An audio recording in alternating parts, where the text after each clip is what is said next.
So with Doom 1 and 2 being both pretty successful titles, everyone was wanting to get their hands on the FPS action that the title provided to many consumers alike. However, the games were originally only released on home computers only at that time, so console guys were pretty much left out for a little while if they didn't already own a PC. Not too long after their releases though, the game started to receive ports for all types of different systems that existed in the 90s. Some of these ports were good, some were also bad. These ports were on systems like the PS1, Atari Jaguar, SNES, etc. Oh, and there was also the N64, but for some reason the N64 didn't get its port until April 4th, 1997. Of course, this is because the N64 came out in 1996, but let's just pretend that's not what happened so that I can have an uncanny and sudden interest to check out this port for no particular reason at all. I mean, it apparently can also be purchased on the PSN store, which is weird considering the original game is already on here. Maybe this version has some extra content or something, so let's check this out, shall we?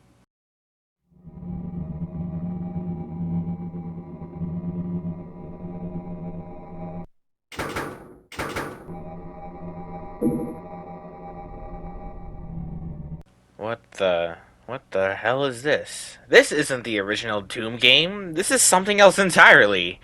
Okay, I'll cut the act. Of course, I already knew this game was its own thing, but I can't say the same for the majority of people back in 1997 that probably saw this game on shelves and just dismissed it as a normal port of the original. I mean, a majority of N64 games that were ports also had a name change of slapping the number 64 at the end of the title, so this shouldn't be surprising at all. So what exactly is the deal with this game? Well, it was mainly developed by a studio named Midway Games. At first, the game seems to be a different take on the Doom universe, but it's actually kind of a sequel to Doom 2. With that being said, how does this game compare to the original 2? Well, it's a lot more complicated than that, and you can probably already tell just by looking at the gameplay footage. This game is a pretty confusing one to look at compared to the rest of the series. And today I'm going to get into that and much more as I check out and review Doom 64.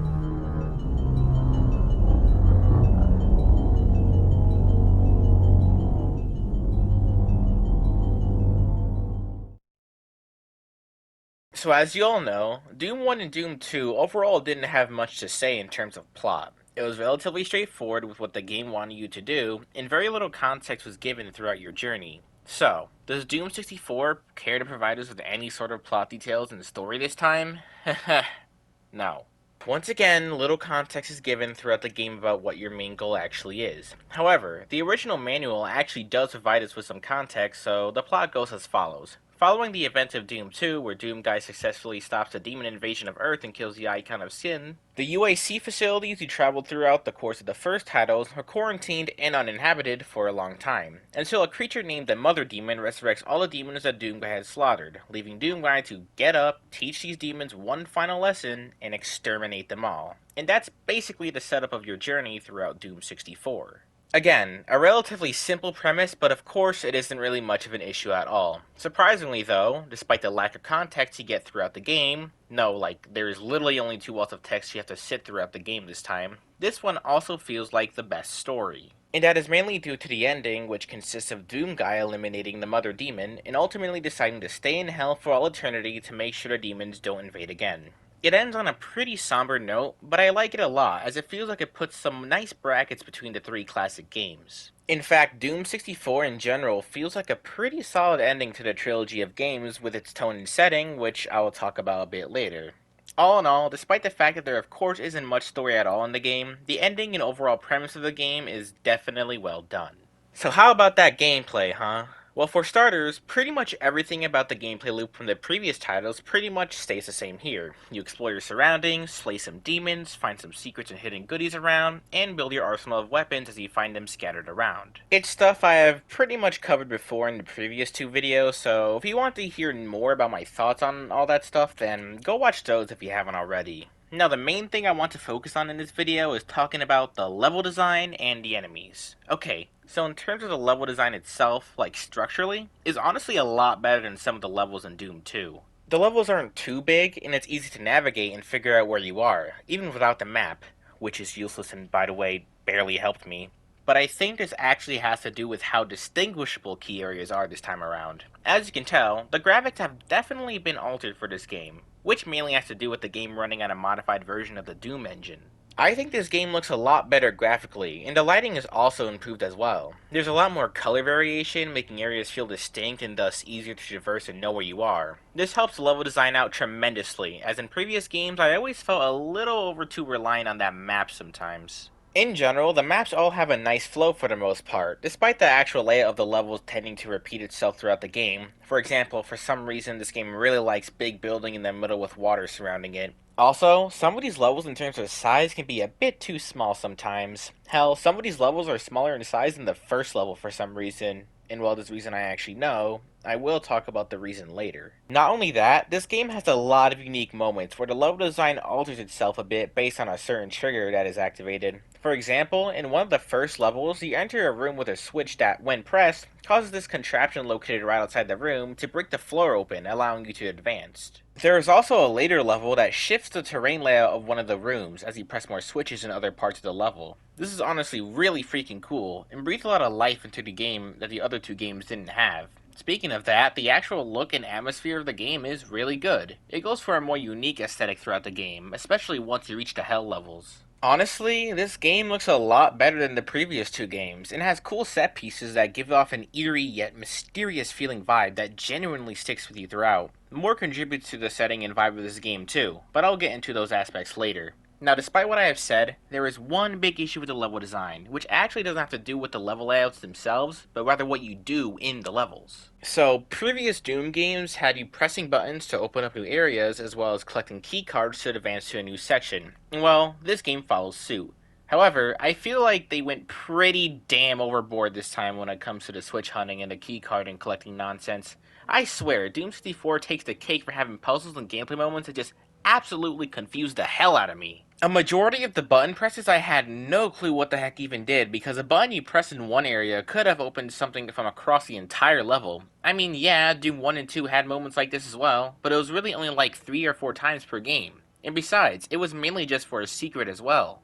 In Doom 64, a lot of these stupid switches were required to progress through the level and the game. So basically, this is how the second half of the game goes. You start the level, kill some demons, explore until you find a button, then you spend 5 to 10, 15 minutes aimlessly walking around the map trying to figure out what the hell that button even did. And you basically rinse and repeat this constantly. My main issue with this isn't the frustration of trying to find said thing that said button had opened. My issue is that it makes the level design feel more disconnected, I guess. Like, it disrupts any flow of progression the level could have had, because again, I think architecturally, the level design is great, but having to do constant switch hunting and backtracking really downplays how good the level design actually is. In Doom 1 or 2, I didn't ever have that feeling that the flow of a level was being constantly disrupted because I spent too long trying to figure out how to trigger something or how to access a keycard. The main faults that came from the level design in those games was how big and convoluted the levels themselves got, not the minimal switch hunting you needed to do to progress. In this game, it's basically the reverse, with the level design being much better, but the things you actually have to do in the levels is what the issue is. It's not even just the switches either. It's the triggers in general that caused me just a teensy bit of brain damage. Like, there was this one room with only a rocket launcher in it, and a door with windows surrounding it. I had no clue how to open this door, so I ran around the map for 10 minutes wondering what the hell I'm even supposed to do. I even found a secret or two while doing this. That is until I accidentally shot my rocket launcher on the pickup, which activated this dumb trap and opened a door. Like, why are there triggers that require you to pick up a gameplay item? The only time you should do this is if there is something that can always be picked up, like a keycard. But since I had full ammo for my rocket launcher, I had zero clue that you needed to pick up that rocket launcher to trigger the door. There's also another trigger that requires you to pick up this supercharged sphere, but the puzzle is disguised as some sort of side minigame where you have to guess which lift the supercharge teleports on. Guessing it right grants you the supercharge and access to the next section of the level. But you don't know what's required to do it because something like granting a supercharge is usually found through a secret of some sort. Oh, and that's not all. Don't even get me started on the keycards. This yellow key on map 8 drove me insane. It's a stupid puzzle that takes place in a room with a keycard on a lift. There are 2 buttons on each side, one opening the cage and the other lowering the lift the keycard is on. Now, this seems very simple, just press 2 buttons and grab the key, right? No, it's not that simple. So let's say you click the first button that opens the cage. Then right when you get to the second button to lower the lift, the cage then closes again. So then you think, well, okay, let's go press the button to open the cage. Then you go to that button and the lift is suddenly elevated again. And this keeps repeating this process. No matter how fast you go or how much you do it, you're just stuck trying to figure this out. So, you want to know how to solve this puzzle?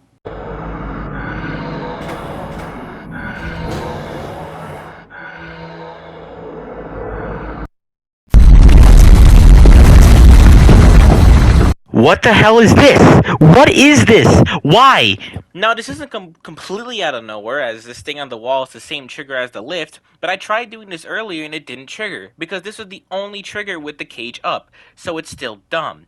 Another somewhat dumb instance was the start of this level. After killing the demons, I spent like 5 minutes walking around trying to look for some switch to lower this blue key. Then realized that the switch is elevated next to where the blue key is. Now, how am I supposed to know this when you can't manually look up and down in these games? Beats me. Not only that, you also have keycards that teleport just to troll you, although admittedly these parts aren't that difficult, but still, it causes a bit of confusion.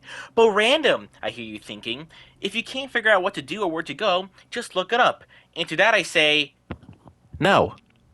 you think I'm going to step down and look at a guide to figure out how to solve a stupid puzzle in a video game? Please, I'm not that pathetic. I will spend a long time as I need to figure out something. I should not need to look up a guide to figure out something as simple as what a switch did. Screw off with that nonsense. So all of these factors like switch hunting, confusing puzzle design, and dumb triggers really plays the level design for me. And again, I'm not going to act like the previous two titles didn't have these moments as well. They sure as hell did, but I felt that these moments were much more prominent in this game, and because of that, I think this is one of the main reasons why this game just confuses me. Alright, that's done now. Let's talk about the weapons and enemies. Every gun found in the previous two games makes its way into this game, but to fit the art style of this one, the weapons were redesigned to fit it. Now, some of them look great, like the plasma rifle and chain gun look so cool. Especially the plasma rifle, like damn, look at this beauty. It also makes a little electricity sound when holding it, which is a neat touch. Although some other weapons look kinda puny. Like, what did they do to the super shotgun? It sounds so weak, looks smaller, and doesn't even have that slick reload animation anymore. Definitely a downgrade in terms of looks. But how are the weapons overall? Honestly, besides the Super Shotgun, RPG, and occasionally the BFG 9000, I don't see any reason to use anything else. I don't know why, but the rest of the weapons feel even more useless in this game, even more than in Doom 2 when the Super Shotgun was dominating. It's the same thing here where you're mainly just using the Super Shotgun for most encounters, but now you're spamming the RPG a bunch because this game gives rocket ammo out like it's candy. Meaning you can spam the heck out of this thing, which makes a lot of these encounters mostly easy. In the previous games, RPG ammo wasn't even that common, so you really only wanted to use it on tougher enemies or in larger groups. So because of that, the arsenal of weapons doesn't feel as good to use, and there won't be that many moments we are constantly thinking about what weapon to use, which overall makes things less engaging. However, there is actually a new weapon in this game. Yup, an actually new gun. This gun is called the Unmaker, and it's garbage. Well, actually, wait, no. Hold that. It's actually a bit more complicated than that. This weapon is special in the fact that you can actually upgrade the thing, which is actually a pretty cool concept. So, how do you upgrade this thing? Well, you have to find these artifact things, and once you do, you get an upgrade for it. And there are only a few of these things throughout the game, too. Alright, so now what levels are these present in? Secret levels. Yep, the secret levels. In certain levels throughout the game, you can find a secret exit that leads you to a secret level that can give you access to the artifact and get the upgrade. You also get this key thing with it, which I'll talk about later. Honestly, I don't actually have that big of a problem with this, as you now actually have a reason to go to these secret levels, which, by the way, were a thing in the other two games as well, but I just didn't feel the need to mention them because they were insignificant. But I had no clue about this upgrades at all. I didn't find any secret levels on my playthrough, so I just left with the notion that the Unmaker was just a slightly better plasma rifle and nothing special. But when you have this thing fully upgraded, it becomes probably the most powerful weapon in the series thus far, even better than the BFG, which, despite its extra lighting effects, feels weaker in this one for some reason. I find it a bit annoying how it's possible to completely miss out on this in this game. I think they should have at least had a few well hidden ones in the main levels. It's whatever though, I think the way they did it was fine. Now for the enemies. So most of the enemies from Doom 1 and 2 make their return here, although we are missing a few like the Revenant, the Chain Gunner, and the Archvile. Thank God the Archvile is in here. Oh crap, no, I did not mean that, I'm sorry.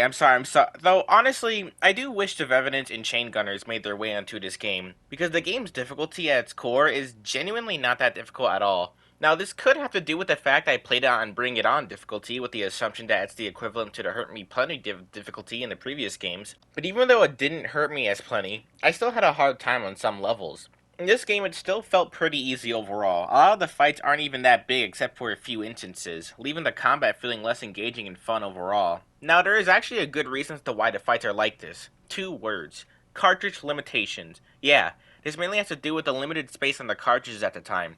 In fact, a lot of this game's shortcomings are from this very reason alone. Like, that's why some Doom 2 enemies were left out, why some of these levels are a lot smaller, and why the fights aren't as big as some of the earlier games. This is why I'm not going to give this game too much flack for these shortcomings, but it still sucks regardless.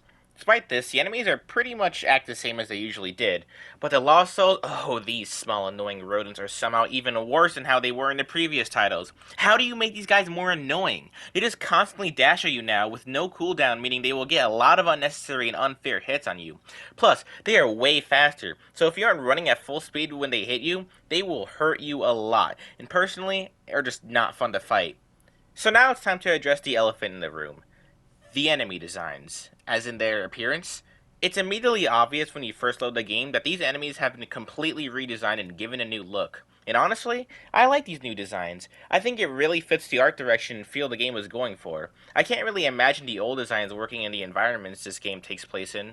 The designs also still feel distinct and make it easier to tell where enemies are in the room. I'll admit that some of the designs feel weird or just plain silly to look at. Like the Mancubus just looks like some fat homeless drunkie. The Cacodemons just look funnier to me. And the Pain Elementals? Oh god, what did they do to you guys? Other than the few designs, I liked them, and they definitely fit the tone was going for. Mostly. Now it's time to talk about the final boss, the Mother Demon. Okay, I honestly have no idea what to really say about this fight. When I was fighting, I was getting destroyed by her. She kept knocking me everywhere and I had no clue what was happening. But for some reason, when I went up to her at point blank and shot my BFG, she just suddenly died. And this was right after I loaded my save to try again. So, I have zero idea what happened here. If any of you guys know what happened, please tell me in the comments. I would like to know, as I'm still genuinely confused on what exactly happened here. But other than that, I really don't know what to say about this fight, so it exists, I guess.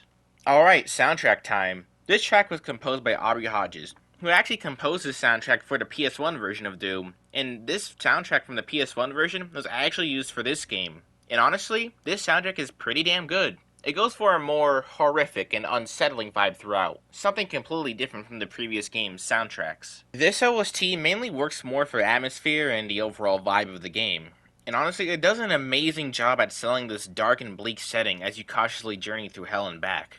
I would be lying if I said it didn't actually give me an unnerving feeling while playing the game. Hell, one of these tracks even samples a baby crying, and it does a very well job too at that, to make you feel unsettled. My only issue with this soundtrack is that after a while, it starts to get quite droning and samey. Every track kinda feels the same except for a few notable ones. So overall, it's a great soundtrack that really captures the tone the game was going for. And with that, I'm going to play a few tracks for you to hear. So have a listen.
So, why does Doom 64 confuse me so much?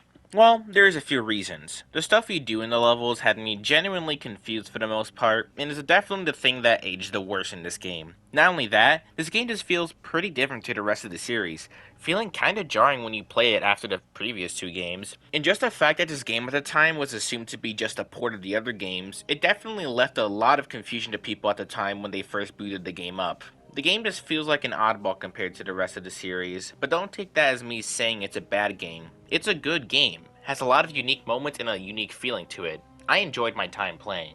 It feels a lot like the previous games, but with a fresh coat of paint. At its core, it is a Doom game, and that's what I like about it the most. I'll give it a 7 out of 10. I still think the previous two were better, but this one is still a good title and a nice send off to the classic era of Doom games.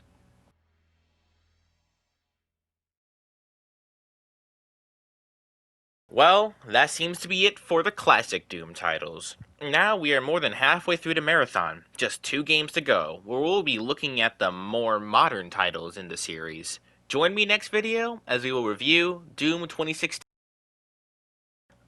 Oh. Oh no.